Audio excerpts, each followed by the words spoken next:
Professor, ontem surgiu um vídeo nas redes sociais em que duas crianças conversam, a mãe está no volante, e ela fala assim, Jesus é não binário e bissexual. E a mãe pergunta, aonde você ouviu isso? E ela fala, foi a professora que me ensinou. Deve 4, 5 anos de idade pela voz das crianças. Isso também é uma forma de estar colocando a nova ordem mundial dentro das famílias. E a minha outra pergunta é, a nova ordem mundial, então, seria o tal do grande reset, o grande reinício discutido no Fórum de Davos no começo do ano? Bom, a ideia de reset, de resetar mesmo, começar de novo. Minha querida aluna Cláudia também está aí, um beijo para ela. A ideia do reset é resetar e recomeçar, só que de um aspecto que parte da economia, mas atinge toda a sociedade. Eu até quero recomendar aqui, porque seria muito longo falar só sobre reset. Eu fiz algumas lives lá sobre reset, tem texto meu no Brasil Sem Medo também, acho que na revista Terça Livre. Mas essa ideia do reset, a ideia de transformar os valores, é tudo eu considero, acho que fica melhor explicar, dar um passo atrás. Eu considero que nova ordem mundial é um processo de construção de uma nova civilização que, entre outros aspectos, ele tem um governo global. Então, ele tem primeiro um ambiente de governança global para depois ter uma autoridade global. Eu acredito que é isso que está acontecendo. É como eu entendo o processo que nós estamos no meio dele. Então, ele é muito dinâmico. A cada dia tem uma coisa nova, vai mudando. E desde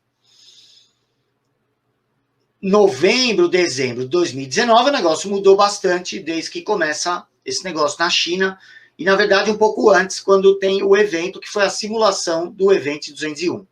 Quem tiver curiosidade, pesquise sobre isso, vocês vão ver que foi uma simulação de pandemia com todas as características que nós estamos atravessando hoje, coincidentemente. Né? E, coincidentemente, também relacionado a um relatório da Fundação Rockefeller de 2010. Então, essa inversão de valores que você viu aí, eu não vi esse vídeo aí do carro, mostra que a ideia é atingir a célula resistente por sua própria natureza, que é a família. Né? Porque quando você quer um mundo pasteurizado, né, onde todo mundo pensa igual, o que você menos quer são pessoas que confiem nelas mesmas mais do que confiam no Estado, mais do que confiam no coletivo. Então, a família é a primeira célula, né, que eu também vou indicar um livro aqui, o Fustel de Coulanges, que é um escritor sobre as cidades antigas. No livro deles, As Cidades Antigas, ele mostra como era essa construção das cidades antigas da Grécia, e mostra como originalmente nasce a sociedade. Famílias, tribos, frátrias, e depois você vai formando as cidades dessa forma, com 3 ou 4 dessas frátrias, que eram grupos uma espécie de expansão da própria família. Então, como ao se conhecer esse núcleo, que vai ser o núcleo que vai resistir a um... Forte abraço aí, Ivan Kleber. Então, e obrigado aí pelo abraço e pela colaboração. O que hoje se faz? Precisa se inverter esse valor, porque todas as condutas cotidianas das pessoas são baseadas na sua família. Mesmo nos rebeldes, a pessoa vai ser mais ou menos ali, como tem aquele ditado que a fruta não cai muito longe do pé, né, meu?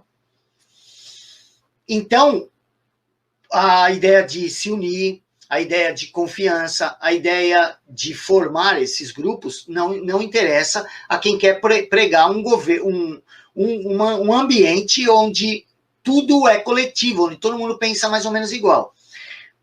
Quem teve um insight brilhante que mostra como seria essa sociedade planejada por essas pessoas é o Admirável Mundo Novo, onde onde os filhos são criados pelo Estado e onde a monogamia, a fidelidade de relacionamentos era vista como egoísmo.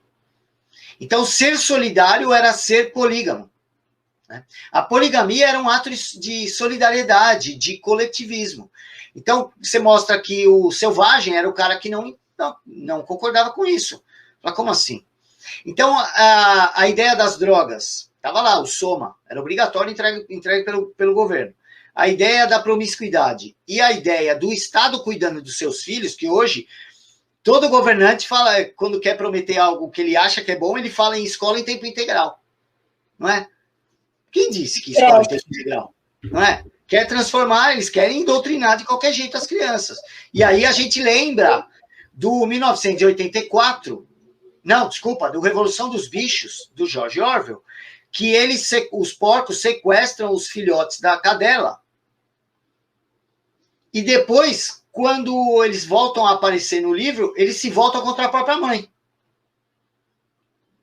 A metáfora perfeita, né, a figura de linguagem perfeita para essa transformação, essa cooptação dos jovens que a gente vê hoje. E o cara já tinha escrito isso em 1947, 48. Não, esse aí é mais tarde, é 54, acho. Então, essa ideia do que você viu nesse carro é a exata estratégia de destruição desses pilares, desses valores, porque se tudo é família, nada é família. O mundo é assim. Se tudo é família, nada é família, né? A própria distinção de algo é porque não é tudo, né? Então, esse discurso meio repetitivo, assim, aqueles clichês, né? Tudo é família. Na verdade, são sempre elementos que diluem o verdadeiro significado das coisas. A intenção é essa mesmo, tumultuar. Eu não vi quem foi aí que fez o comentário. Obrigado aí pelas palavras gentis. É o Luiz Camargo, ele tem um canal aqui no YouTube super interessante. Legal, eu já vi. Inclusive. Muito obrigado.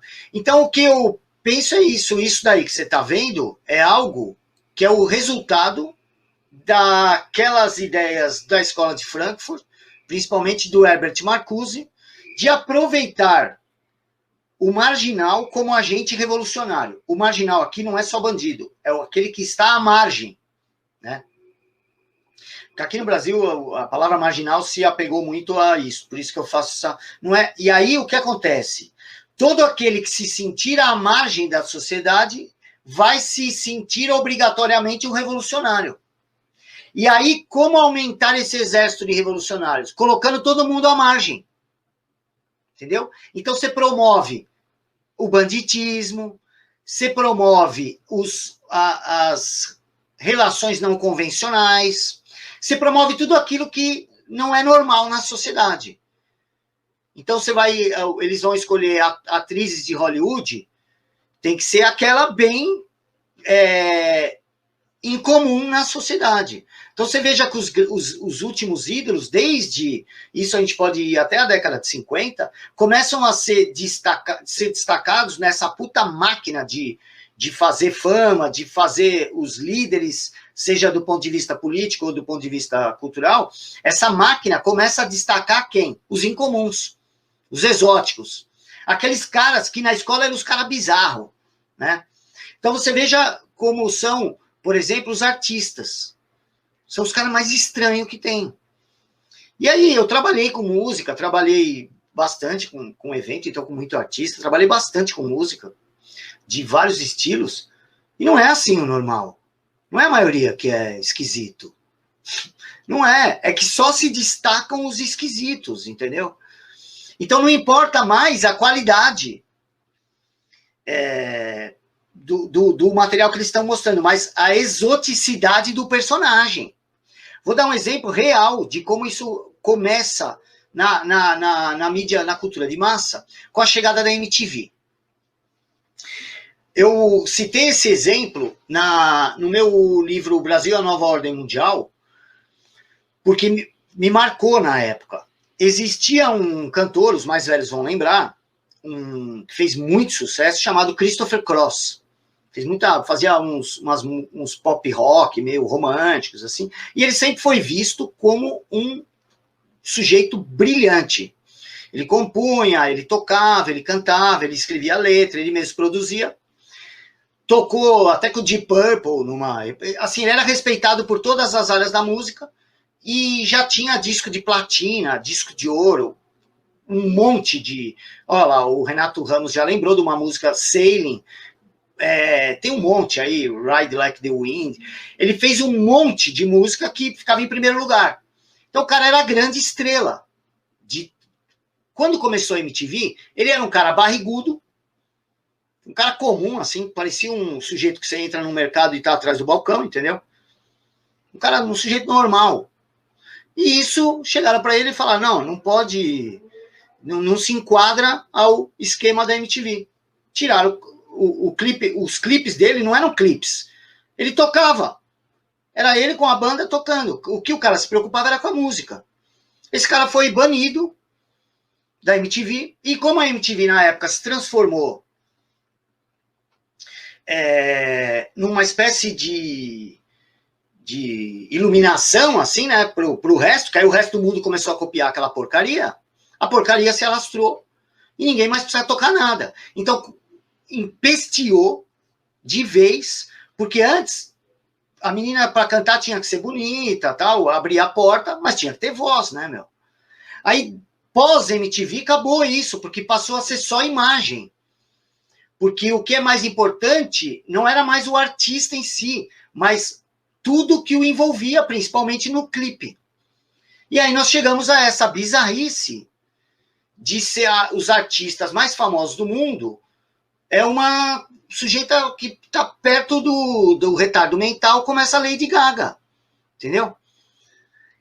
E por quê? Porque ela faz o show com uma cabeça de bode, com um vestido feito de bife, entendeu? Ligada com o satanismo, ligada lá com aquela... Caramba, falo sempre nela aí.